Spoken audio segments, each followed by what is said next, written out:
सादर नमस्कार। मैं हूं डॉक्टर अर्पित कृष्ण त्रिपाठी और सच्चिदानंदा परिवार में आप सभी का स्वागत है। आज बहुत दिनों बाद आप लोगों से किसी विषय पर चर्चा करने का अवसर मिला है। लगभग 3 महीने बीत चुके हैं पिछले किसी भी वीडियो को पोस्ट किए हुए, किसी भी विषय पर आपसे चर्चा किए हुए। बहुत दिनों से किसी विषय पर अध्ययन चल रहा है और आज एक ऐसे विषय पर आप लोगों से चर्चा करेंगे जो हमारे आपके जीवन का अभिन्न अंग है, लेकिन हमको आपको फिर भी ये पता ही नहीं चलता है कि वाकई में ऐसा भी कुछ हमारे साथ घटित हो रहा है। हम लोग अक्सर बात करते हैं भगवत गीता की कि भगवत गीता हमारे आपके जीवन के लिए कैसे सबसे उपयोगी ग्रंथ है। भगवत गीता को श्री कृष्ण भगवान ने, वासुदेव भगवान ने महाभारत के युद्ध में अर्जुन को बताया था। भगवत गीता का ज्ञान अर्जुन को रणभूमि में जब चारों ओर से वो अपने दुश्मनों से घिरा हुआ था, तब कृष्ण भगवान ने अर्जुन को ज्ञान दिया था। भगवत गीता का ज्ञान इस चीज का ज्ञान है कि आपको धर्म की स्थापना के लिए, नैतिकता के लिए किस प्रकार लड़ना चाहिए और क्यों लड़ना चाहिए, क्यों ये आवश्यक है। ज्ञान तो दिया कृष्ण भगवान ने, लेकिन ज्ञान किस कंडीशंस में दिया, फर्क इसका पड़ता है। ज्ञान किस कारण से दिया, फर्क इसका पड़ता है। कृष्ण भगवान अर्जुन के साथ लगभग 40 से 45 वर्ष तक रहे, तब तक उन्होंने कभी नहीं अर्जुन को ज्ञान दिया।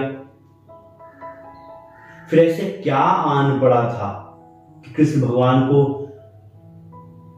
उपनिषदों का ज्ञान अपनी भाषा में या अपने तरीके से अर्जुन को समझाना पड़ा। उसी को हम भगवत गीता कहते हैं। अगर महाभारत का युद्ध न होता तो श्री कृष्ण और अर्जुन के बीच ये संवाद कभी भी नहीं होता। और अगर अर्जुन के भीतर संशय ना होता, अगर अर्जुन का मन टूटा हुआ ना होता, अगर अर्जुन वहां द्वंद्व में ना होता, तो भी कृष्ण भगवान ये भगवत गीता का ज्ञान अर्जुन को कभी नहीं देते। क्योंकि अर्जुन से ज्यादा धर्मार्थ उनके सबसे बड़े भाई थे युधिष्ठिर जी, उन्हें नहीं दिया उन्होंने ज्ञान। बाकी कई सारे ऐसे पात्र थे जो कृष्ण भगवान के बहुत प्रिय थे, उन्हें नहीं दिया कृष्ण भगवान ने कोई ज्ञान। तो 2 कंडीशंस यहां पर बनती हैं। एक तो सिचुएशन कि महाभारत का युद्ध हो, रणभूमि, और दूसरा अर्जुन के अंदर की उत्कंठा से ज्यादा यहां मैं द्वंद्व कहूंगा कि मैं क्यों किसी को मारूं, क्यों मैं हिंसा का पथ अपनाऊं। मेरे अपने हैं, मेरे गुरु हैं, मेरे मित्र हैं, मेरे भाई हैं, मेरे परदादा हैं, मैं इन्हें क्यों मारूं। आखिर ऐसा क्या वजह है, क्या कारण है जिस वजह से मुझे इन्हें मारना चाहिए, आज जिस वजह से मुझे आज इनके साथ युद्ध करना चाहिए। अगर ये द्वंद्व अर्जुन के भीतर ना आया होता तो भी ये ज्ञान नहीं निकलता। तो अगर हम आज के सिचुएशन से देखें तो हमारा, आपका, सभी का जीवन, सभी मनुष्यों का जीवन एक महाभारत से गुजर रहा है। दरअसल हर पल हमारे आपके लिए एक महाभारत जैसा है और हम आप इस महाभारत से बच नहीं सकते हैं। वो हमारे आपके जीवन के हर एक पक्ष में, हर एक पल वो चलता रहता है। हम आप कहीं ना कहीं उस महाभारत से जूझ रहे होते हैं। उस महाभारत में हम आप युद्ध कर ही रहे होते हैं, लेकिन बिना जाने, बिना समझे। महाभारत का अर्थ कहीं भी या किसी के बीच अस्त्र या शस्त्रों से चल रहा युद्ध हो, ऐसा बिल्कुल नहीं है। महाभारत का अर्थ है अन्याय के खिलाफ उठ खड़े होना। जो लोग धर्म के विरुद्ध कार्य कर रहे हैं, उनके खिलाफ युद्ध का आह्वान करना। अब यहां धर्म के विरुद्ध कार्य कर रहे हैं, इसका अर्थ बिल्कुल भी ये नहीं है कि किसी खास नाम वाले धर्म के विरुद्ध, चाहे वो सनातन धर्म हो, इस्लाम हो, क्रिश्चियनिटी हो या कुछ और धर्म के विषय में मैं क्या राय रखता हूं, ये जानने के लिए मेरी पिछले वीडियोस आपको देखने पड़ेंगे। धर्म का अर्थ बहुत साधारण सा है। जो पिछड़े हैं, जो वंचित हैं, उनका जो भी शोषण कर रहा है उसके विरुद्ध खड़ा होना, यही धर्म है। अन्याय के विरुद्ध खड़ा होना, यही धर्म है। और महाभारत को सबसे बड़ा न्याय के लिए किया जाने वाला युद्ध भी हम कह सकते हैं। अब बहुत साधारण सी बात है कि अर्जुन जो कि पांडु पुत्र हैं और कौरव जो कि धृतराष्ट्र के बच्चे हैं, ये दोनों एक ही कुल को बिलोंग करते हैं, एक ही कुल से इनका रिश्ता है। तो बहुत साधारण सी बात है कि एक ही देवी देवता को ये भी पूज रहे होंगे। फिर भी आपस में युद्ध हुआ। कृष्ण भगवान ने अर्जुन को खूब समझाया कि आप धर्म के लिए लड़ रहे हैं और बिल्कुल आपको लड़ना चाहिए, आपको लड़ना पड़ेगा। यही आपका कर्म है, यही आपका धर्म है। एक ही देवता को पूजने वाले लोग अब ये तो कह नहीं सकते नहीं हमारा धर्म अलग है, हमारा धर्म एक है, हम क्यों एक दूसरे के खिलाफ युद्ध करें। नहीं, ये धर्म की जो ऊंची सी परिभाषा हम आप आज के समय बना बैठे हैं, ये बहुत बाद की है। ये बहुत ही स्वार्थपूर्ण भाषा है। किसी धर्म की बहुत ही स्वार्थपूर्ण भाषा है कि मेरे किसी खास नाम, किसी खास किताब या किसी खास पहनावे, किसी खास प्रतीकों को ही मैं एक धर्म मानूंगा। ये बचकानी हरकत है। तो महाभारत के युद्ध की मांग, दरअसल महाभारत की सिचुएशन में तो हम आप सभी हैं, लेकिन कौन युद्ध करता है, कौन युद्ध नहीं करता है, कौन युद्ध कर रहा है, ये बहुत इंपॉर्टेंट है।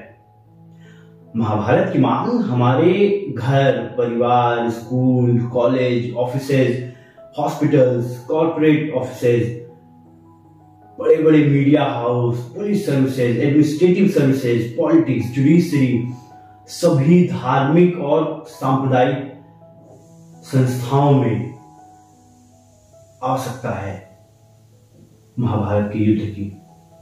हर जगह महाभारत जैसी सिचुएशंस बनी हुई हैं। हर जगह हम लोग खड़े हैं एकदम किनारे पर, जहां धर्म और अधर्म के बीच युद्ध होना ही चाहिए।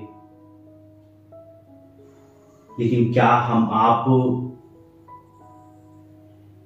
महाभारत के सिचुएशन में होते हुए भी युद्ध कर रहे हैं या अर्जुन की तरह द्वंद्व में ही पड़े हुए हैं? बताइए। हर जगह महाभारत के युद्ध की मांग है और ये युद्ध अस्त्रों और शस्त्रों के बल से नहीं होगा, बल्कि शास्त्रों और वैदिक ग्रंथों के ज्ञान से होगा। उन परम पिता परमेश्वर के असली ज्ञान से होगा। प्रेम के असली अर्थ को समझने से होगा। अद्वैत भाव को जागृत करके एकत्व में रम जाने से होगा। श्रीमद् भगवद गीता के कर्मयोग के असली मर्म को जानने के बल से होगा। हम सभी लोग जो भी कुकर्म या पाप करते हैं वो अपने देह के भोग के लिए, सांसारिकता इकट्ठा करने के लिए, अपने व आने वाली पीढ़ियों के भविष्य के लिए धन संचय करने के लिए। जो लोग इन अन्याय के खिलाफ आवाज तक नहीं उठाते, उनका भी यही कारण है कि वो अपने दैहिक व भौतिक सुखों में अवरोध नहीं पड़ने देना चाहते।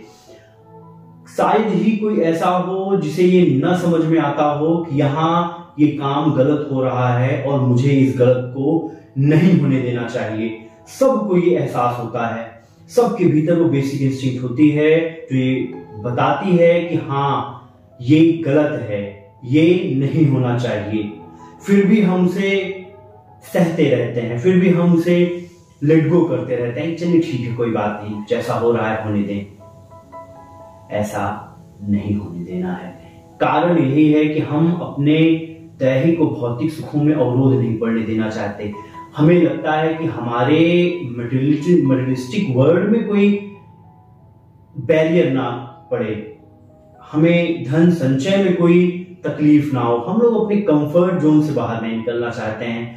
हम लोग अपना एक सुविधा क्षेत्र बना लेते हैं और उसी में हम लोग बने रहना चाहते हैं। हम लोग सही को सही, गलत को गलत इसी वजह से नहीं कहना चाहते हैं, चाहे पूरे संसार में आग ही क्यों न लग जाए। लेकिन यहां बहुत समझने वाली बात यह है कि हमें यह लगता है कि मैं ही क्यों ये आफत मोल लूं, क्यों ही मैं गलत के खिलाफ आवाज उठाऊं, बाकी और क्यों नहीं उठा रहे हैं। ये उठाने की आवश्यकता ही क्यों है, उठाकर मुझे क्या ही बहुत खास मिल जाएगा। जो भी ऑपरेसर्स हैं उनके खिलाफ आवाज उठाने पर हमको डर लगता है अपनी देह का, कि कहीं हमारी जान न ले ले, कहीं मुझे किसी प्रकार से आर्थिक चोट ना पहुंचाए। क्योंकि बहुत साधारण सी बात है कि जो अन्यायी है, जो दुराचारी है, वो डेफिनेटली पावरफुल होगा। बहुत कम ही, बहुत रेयरेस्ट ऑफ रेयर ऐसे केसेस हैं जहां पावरफुल आदमी ऑपरेशन ना हो या जो दुराचारी हो वो पावरफुल ना हो। आप महाभारत का ही उदाहरण ले लें, आप रामायण का ही उदाहरण ले लें। रावण दुराचारी, ऑपरेसर, बहुत बड़ा राजा, बहुत प्रकांड विद्वान, बहुत अथाह शक्तिशाली। चाहे आप महाभारत का उदाहरण ले लें, दुर्योधन दुराचारी, अन्यायी, बहुत पावरफुल राजा है। आज भी वही सिचुएशंस बनी हुई है हमारी आपकी हर जगह, लेकिन हम आप आवाज उठाने से डरते हैं। सोचिए अगर यही बात भगत सिंह ने सोचा होता तो क्या होता। अगर भगत सिंह ने ये सोचा होता कि भगत सिंह जी ने अगर ये सोचा होता कि मुझे क्या मिलेगा असेंबली में बम मारकर, मुझे क्या मिलेगा वहां खड़े रहकर खुद की गिरफ्तारी करवाकर, मुझे क्या मिलेगा गिरफ्तारी के बाद फांसी पर चढ़कर, मैं जिस स्वतंत्रता के लिए ये सब कर रहा हूं वो तो मुझे नसीब ही नहीं होगा, मैं तो चला जाऊंगा इस दुनिया से। फिर भी वो लड़े। अगर वो हमारी आपकी तरह सोचते तो कभी ना लड़ते। अगर यही चंद्रशेखर आजाद जी ने सोचा होता कि मैं मर जाऊंगा तो मुझे मरकर क्या मिलेगा, क्यों मैं अंग्रेजों के खिलाफ कोई आंदोलन छेड़ूं, क्यों मैं इतना परेशान हूं भाई। लेकिन उन्होंने किया।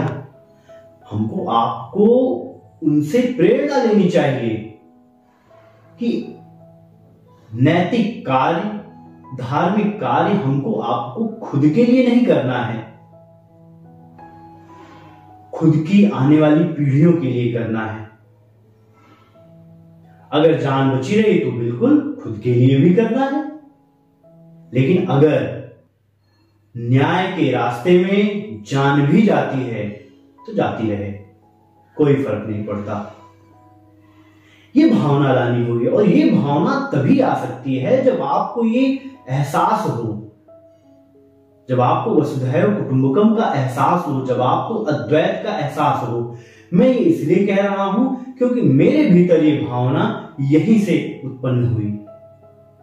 सबका अपना अलग अलग हो सकता है, लेकिन मेरे भीतर ये उत्पन्न हुई, इसलिए मैं आप सभी को ये समझा सकता हूं, ये बता सकता हूं कि ये मेरे हिसाब से सबसे सरल, सबसे आसान रास्ता है।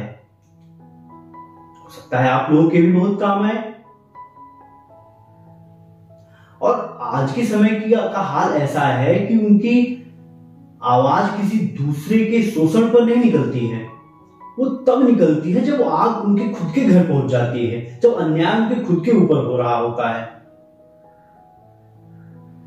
हमें अवरोधों से डर लगता है, लेकिन जब भी हम सत्य से ओतप्रोत होंगे तो हमको, आपको सभी को गलत का विश्लेषण स्वयं हो जाएगा और आप हर अन्याय के विरुद्ध बोल सकेंगे, हर लड़ाई लड़ सकेंगे।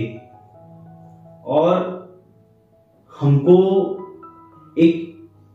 जब भी ऐसे विचारधारा वाले लोग आपस में मिलेंगे तो एक संगठन बनेगा। आजादी की लड़ाई भी एक संगठन के रूप में ही लड़ी गई, चाहे वो नरम दल वाले हों, चाहे वो गरम दल वाले हों। महाभारत का युद्ध भी एक संगठन बनाकर ही लड़ा गया। रामायण में भी राम भगवान अकेले लक्ष्मण को लेकर युद्ध करने नहीं गए, उसके लिए उन्हें भी पूरा का पूरा संगठन बनाना पड़ा, चाहे वो सुग्रीव से हो, जामवंत से हो, या बाकी वानर सेना से हो, हनुमान जी से हो, इवन जिसको उन्होंने मारा बाली को, उसके ही पुत्र अंगद, उससे भी उन्हें संगठन बनाना पड़ा, क्योंकि एक ही विचारधारा के दोनों लोग थे। तो ऐसे विचारधारा वाले लोगों का एक संगठन बनाने की हमको, आपको सख्त आवश्यकता है, तभी हम आप दुराचारियों के खिलाफ लड़ सकेंगे। एक बहुत पुरानी कहावत है कि अकेला चना भार नहीं फोड़ता, बहुत सत्य है। संगठन की सख्त आवश्यकता है, और इस संगठन को बनाने के विषय में हम आपसे बाकी वृहद चर्चा जरूर करेंगे, बताएंगे किस तरीके से, किस प्रोसेस के थ्रू इस संगठन को बनना और बनाना है।